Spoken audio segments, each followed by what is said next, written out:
ahubwo barabaturaho ibitangaza. Kandi byari ngombwa yuko kugira ngo bakwibwire iby'ibitangaza babanza bakakwigisha fondasiyo kugira ngo uzagere kuri icyo gitangaza. Benshi rero barimo kugendana abarimo kugenda babeshera Imana ngo yarababwiye kandi atari yo. Umuntu akifata ngo Imana iravuze kandi atari yo ivuze, noneho ukazagenda uyishuza ukavuga ati Imana wavuze ntabwo urimo kubinkorera. Imana ikakubaza ati ese njye nakubwiriye, ukayibwira umuntu ikakubwira ati none se uwo muntu yakubwiye ibyo bintu ngenda muzi. Niyo mpamvu mujya mureka ijwi ry'Imana givugi. Hari abahanuzi benshi b'ibinyoma bazagenda babwira ibintu ntabwo batangwa no kubabwira ngo mugiye muri Amerika, kandi n'abapagani baragenda. Noneho icyo gihe mukumva ko ari byo bikwiye, kumva ko Amerika yawe nuyigera mukagira ngo ni mu bisubizo byawe. Imana idufashe cyane. Rero ubwo buhanuzi akenshi aho kugira ngo babigishe bakore ku cyaha barababwira ngo mugize amamodoka, mugize amazu meza, kandi Bibiliya yarambwiye ngo isi n'ibiyuzuye n'iby'Uwiteka, nta kibuza natwe dusenga tuzabitunga mu izina rya Yesu. Rero benshi bagendera muri ibyo bintu ariko bakabijyamo ku buryo batazi. Imana yaje kugenda icira inzira, yaje kugenda inyiyereka nk'Imana ku buryo icyo gihe noneho nangira kubona amafaranga. Niyo mpamvu ubu ngubu abazimu bo kwambara narabishe. Ubu ngubu nanjye nambara ibyo shaka, ntabwo nkopera abandi, ahubwo nanjye barankopera kugira ngo bazajye kubisonera. Niba Imana yo mu ijuru ariyo yavuganye nawe, ubuzima bwose waba urimo kunyuramo ni ukugira ngo uzabunyuremo, nurangiza nawe uzagenda ukomeza abandi. Hari benshi Imana yanyujije mu bikomeye bakanga gutanga ubuhamya kugira ngo Imana abantu benshi babohoke. Niyo mpamvu iki gihe benshi baratinya ngo nibutanze niba naragiye mu bapfumu abantu baseka. Niyo mpamvu uko uzagenda utanga ubuhamya benshi baravuga ngo ese ukora kahe kazi. Ubu ngubu basigaye bavuga ngo ntabwo waba uri umukozi w'Imana gusa, nta kandi kazi ukora uzaba umeze nk'uko tukureba ubu ngubu. Imana idufashe cyane. Niyo mpamvu benshi babigenderamo ariko batabizi. Rero muri uyu murimo w'Imana hari abo Imana ihamagara, abo ngabo ihamagara igomba kubahemba. Hari n'abihamagara babandi bavuga ati n'ubundi Imana nizaza ntabwo izaduhemba, reka twihembe dukore amafaranga mu bakristo. Hariho noneho n'abahamagagwa n'abantu barangije bakabashyiraho ku bupasiteri cyangwa se ku bindi bitandukanye kugira ngo babashe kuyobora. Icyo gihe rero nta kintu bazabaza Imana. Kubera iki? Nibo bazaba barishizeho, ntabwo ari Imana izaba yabashyizeho. Niyo mpamvu twebwe Imana yahamagaye, Imana yaduhamagaye tudakomeye kugira ngo izadukomeze. Rero Imana yaguhamagaye ubuzima bwose waba urimo kunyuramo, ihangane ugendere mu ijambo ryayo, nawe Imana izakugirira neza. Ndashima Imana yuko yabashije kumbohora ikankura mu maboko ya Satani, ikangarura ku isi kugira ngo nzakore umurimo wayo. Ndagendera mu ijambo ryayo nk'uko yambwiye ngo nzavuga ubutumwa mu bakomeye n'aboroheje, mu gihugu cyacu n'ikitari icyacu, mu mujyi no mu cyaro. Niyo mpamvu akenshi abakozi b'Imana ubu ngubu ndimo kurwanira urugamba rw'abakozi b'Imana bangirira amashyari. Baravuga ati ese urava mu Burundi ukajya i Kigali n'indegura umuntu ki? Ndababwira ati buriya mwebwe impamvu mubivuga ni inzara ibibavugisha. Yaba mwari mufite amafaranga yo gutega indege ntabwo mwabivuga, ahubwo mwebwe kubera inzara murumva mwazahora muri bisi. Ariko ndibuka abazimu bari barangiyeho kugira ngo mbakureho igisuzuguro bari barashizeho. Niyo mpamvu Imana nijya gukandira akantu ugasanga umuntu ni umurokore arafite ibihumbi 10, anyuze ahantu barimo kumwafata aramira amata ngo wayimpereza kandi afite ibihumbi 10 ubwo yayapangiye ibindi. Abantu mujya mutekereza nk'uko Imana hazagira n'igihe bagirira neza mwari mwico kurya mutakibasha kubirya. Niyo mpamvu niba ufite amafaranga nta kintu ugomba kwiyima. Niba ibyo uyu munsi urabibara ejo ntabwo uzi niba uzabuhara. Ugasanga umuntu ni umukozi w'Imana niba afite ibihumbi 10, niba afite ibihumbi 50 cyangwa se ibihumbi 100, ugasanga aho kugira ngo agendere muri tagisi ugasanga aragenda abyigana muri bisi ya 400 nawe akishyura bisi ya 400. Ese kuzanga kuyigendamo utege tagisi ya wenyine. Niyo mpamvu akenshi nubwo nawe ufite ibihumbi 10 ndatega tagisi nkagenda kubera ko mbazi yuko ejo ngomba kuzabona ayandi. Abantu nabo baravuga ati bangukoresha kugira ngo Imana ikugirire neza nirihe. Narababwiye ati rero abo umurimo harabihamagara kugira ngo izabahembe. Rero niba wewe warihamagaye nta bihembo ugomba gusaba. Rero nguma muri ubwo buzima. Ubu ngubu ndagwana n'abapasiteri benshi baravuga ngo uyu muntu uko yabohotse yari yaraduhaye imbaraga dukoresha azahita amena amabanga yacu. Ariko ntabwo ari byo ngamije, ahubwo ni uko basengera kugira ngo nabo Imana izababohore nk'uko bambohoye. Kubera iki? Imana nta kinanira. Niba yarabohoye njye nari mbakuriye, nta kibuza nabo ngabo bo ntabaga imbaraga kuba zabura kubohora. Rero niba Imana yawe waravuganye nayo, wihangana ugendere mu ijambo rya, nta kibuza Imana yo mu ijuru izakugirira neza. Imana yaje kugenda ibizengurutsa zakuguma aho ngaho. Noneho naje kubera ko Imana kungirira neza baje gutegura igikorane. Noneho bamaze gutegura igikorane bakimamagaramo, sanga noneho muri icyo gikorane abagiteguye n'abantu babandi bari baravuze ngo ntago nzigera ndara kuri si kuburira inzajya ndara kuri si. baravuga tuwo ni umukozi w'Imana akomeye, reka tuzamutegurire hoteli nziza agomba kuzararamo. Baraje kunegera basanga ninjye, kandi bari baravuze ngo ntabwo nabasha kurara ku gitanda nzajya ndara hasi. Bamaze kuza kumbe bari bavuze ngo tugomba kumutegurira hoteli nziza. Niyo mpamvu Imana ijya ibasha guhindura ibintu, ijya ibasha kuguhindurira ibihe. Bya bindi wari warabonye yuko bikomeye, Imana ijya ibasha kubigenza neza. Wero niba waravuganye n'Imana, gendera mu ijambo ryayo kugira ngo Imana ize kubisohoza. Mu nyuma baje kunegura ikindi giterane, maze kukijyamo, noneho icyo giterane naje guhuriramo n'umuntu yari yaravuze ngo ntago yamereza ibiryo bye, ahubwo arabihereza umuntu yamuhereje amafaranga yo ku kwezi azajya abihereza ibintu. Nageze muri icyo giterane nari mfite amadolari 100 mu mufuka. Arangije Imana irambwira ati fata ayo mafaranga uyashira uriya muntu. Ndavuga ati Imana nushaka nubwo wanyica ntago ndi buyamuhereza. Naje kuguma aho ngaho ngwana nijwe. Imana irambwira ati nutamuhereza nta kintu uri bubone cyo kuvuga, za kuguma aho ngaho. Noneho nibwo nakomeje ndwana nijwe, noneho ryajwi numva noneho ndabohose muri ngenda ndayamuhereza. Maze kuyamuhereza arangije yumva muri we agize agahinda atangira kuri. None uko yatangiye kuri amaze kumuhereza ayo madolari 100, natangiye kwigisha nombona abantu benshi batangiye kuboho. Naje kuguma aho ngaho, none Imana irambwira ati rero ubu ngubu muri iki gihugu cya Uganda ngiye kuzaguherezamo inzu zaba muri iki gisagara cya Kampala, kandi uzayibamo kubo. Ndavuga ati ese Mana bizagenda bite? Irambwira ati ikimenyetso nkuhereje inzu zabamo ku buntu, zabaha avance y'ukwezi kumwe amafaranga bazayafata. Birangije nguma aho ngaho, naje kubona igipango cy'umusiramu. Barangije turabonana, ndamuhereza y'ukwezi kumwe arayeme. None ukwezi kumwe kwaje kurangira, kumaze kurangira araza aza kunyishuza andi y'ukwezi. Naje kumubwira ati ayo mafaranga naguhaye y'ukwezi kose Imana yari yarambwiye ngo zaba mu nzu y'ubuntu, ahubwo yangaruye kugira ngo nayo nzayarye. Arangije arambwira ati none ibyo nakweze mu nzu yanjye simbizi, abarokore noneho ngiye kubabona. Yaje kuvuga ngo noneho ngiye kujya kukurega kugira ngo mvire mu nzu. Yaragiye kundega ndita, maze kugera ndababwira ati rero mwebwe nahitemo kwirukana Imana mu nzu ye cyangwa ahitemo ko Imana iguma. Aravuga ati tutahe nkwirukana. Twarahageze aho kugira ngo anyirukane, arambwira ati ngaho bugumye aho ngaho nzakwirukana ejo. None iminsi igenda irangira ambwira ngo azanyirukana ejo, kwezi kurarangira. Aza kumbwira ati rero wowe ntabwo wakomeza kuba mu nzu yanjye atakazi nkuhereje, ngiye kuguhereza akazi wasanga by'ukuri ari Imana yakuzanyemo. Ati nubwo tutemera Yesu ariko Imana turayemera. Arangije arambwira ati rero muri iyo nzu ngiye kuguhereza akazi nawe uzajya ukora. Arambwira ati rero ntugire ngo akazi nk'akaroshe. Nabwira ati nta kibazo kampereza. Arangije arambwira ati akazi nkuhereje abantu bose baba muri icyo gipangu uzajya ubishyuza amafaranga kugira ngo abari uzajya uyanzanira.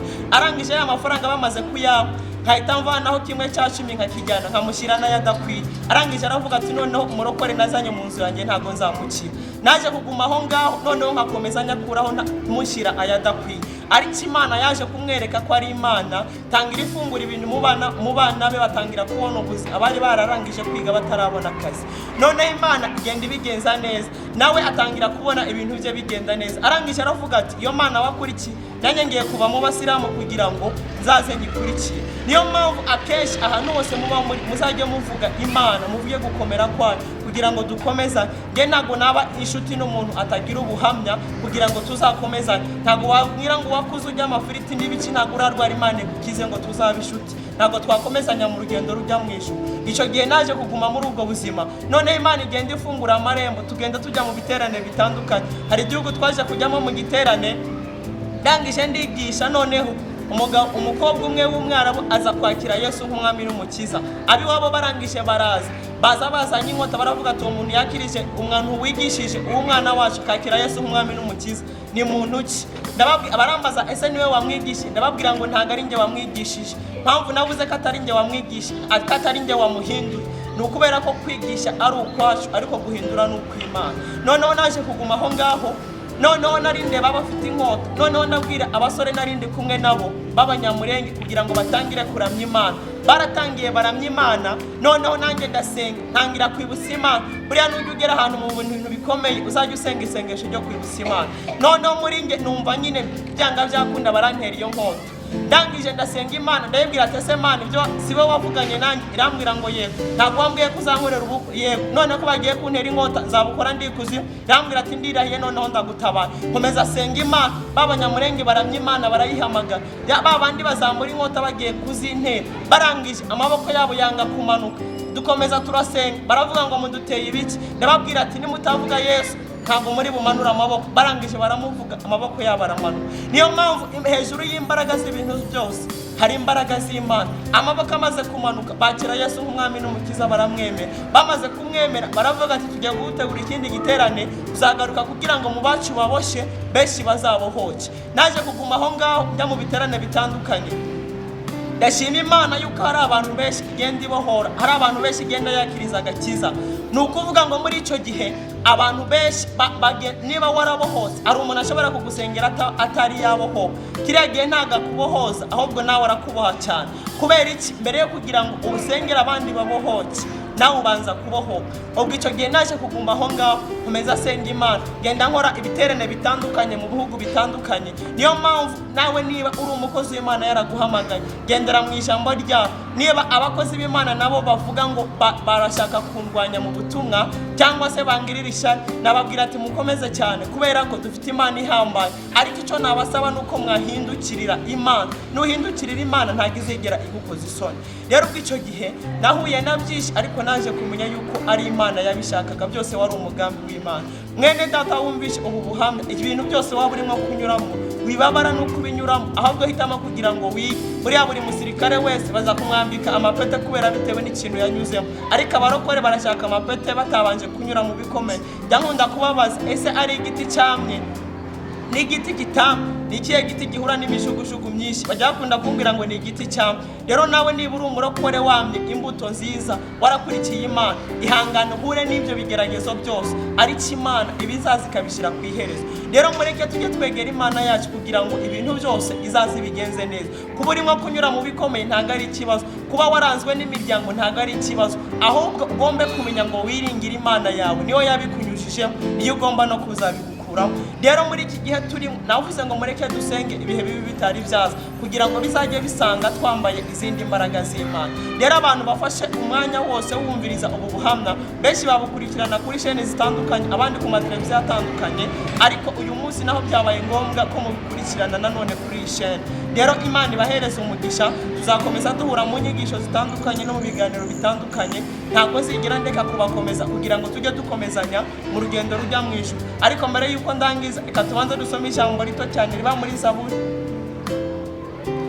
ibice 129 mereho ku murongo wa mbere. Riravuga riti, bambabaje kenshi uhereye mu buto bwanjye, abe ariko ubwoko bw'Abisirayeli buvuga. None bambabaje kenshi uhereye mu buto bwanjye, ariko ntibanesheje.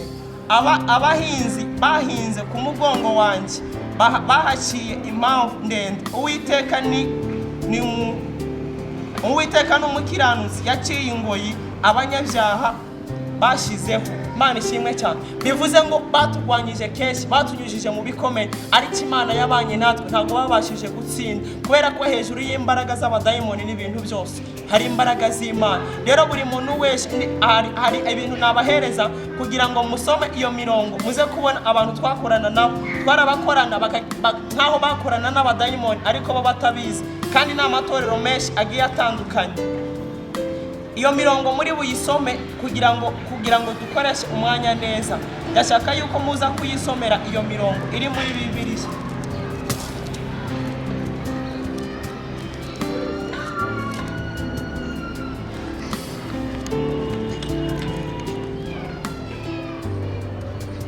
Muza gusoma muri Yesaya ibice 46 ku murongo wa 5.